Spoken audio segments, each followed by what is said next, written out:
የስድስተኛ ክፍል የሚኒስትሪ ፈተና ላይ ተማሪዎቻችንም በበቂ ሁኔታ ቅድመ ዝግጅት እንዲያደርጉ እንደ ጉለሌ ክፍለ ከተማ በሁሉም ትምህርት ቤቶች ለትምህርት ተቋሙ አቅም ሊሆኑ የሚችሉ ስራዎችን ስንሰራ ቆይተናል ማለት ነው።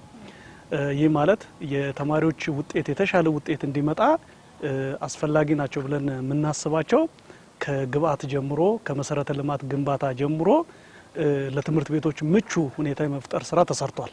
አጠቃላይ የትምህርት ቤቶችን ስታንዳርድ ከማስጠበቅ አንጻር ማለት ነው በርካታ ተግባራቶችን ስናከናውን ቆይተናል። ስለዚህ ዛሬ በተማሪዎች ላይ በፈተና ላይ የምናየው ውጤት እርግጠኛ ነኝ የዛ ውጤት ይሆናል ብዬ አስባለሁ። ትምህርት ጥራትን ለማምጣት መንግስት ሮድ ማፕ አውጥቶ እየሰራ ይገኛል።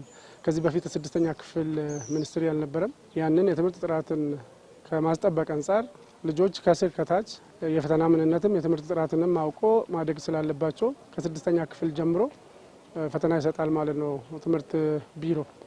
ይህንን መሰረት አድርጎ የጉለሌ ክፍለ ከተማም የተማሪዎችን ፈተና በተሳለጠ መልኩ እንዲያጠናቅቅ ከሁሉም ባለድርሻ አካላት ጋር አንድ ላይ በጋራ በመሆን ይህ ፈተና ሰላማዊ ተማሪም ሳይጨናነቅ የራሱን ብቻ ፈተና ሰርቶ እንዲወጣ ኮምፎርታብል ዞን እንዲፈጠርለት ስራ ነው የነበር ነው ማለት ነው። ፈተና በጥሩ ሁኔታ እየተፈተኑ ይገኛሉ ማለት ነው ልጆች። አጠቃላይ ቅድመ ዝግጅቱን በጋራ ነው ስንሰራ የቆየ ነው። በዚህ ሂደት ውስጥ የኛ መዋቅር መምህራን ማህበር ምንም እንኳ ከትምህርት ጽሕፈት ቤት ጋራም ከሌሎችም አካላት የሚመለከታቸው አካላት ጋራ በቅንጅት ወይም በውህደት የሚሰራ ቢሆንም በመዋቅራችን ግን ያሰራር ትስስርም አለን፣ ቅንጅት አለን። በዛ ሂደት መምህራን ለተማሪዎቻቸው የማዘጋጀቱ ስራ የመምከሩና የማረጋጋቱን ስራ ሲሰሩ ቆይተዋል።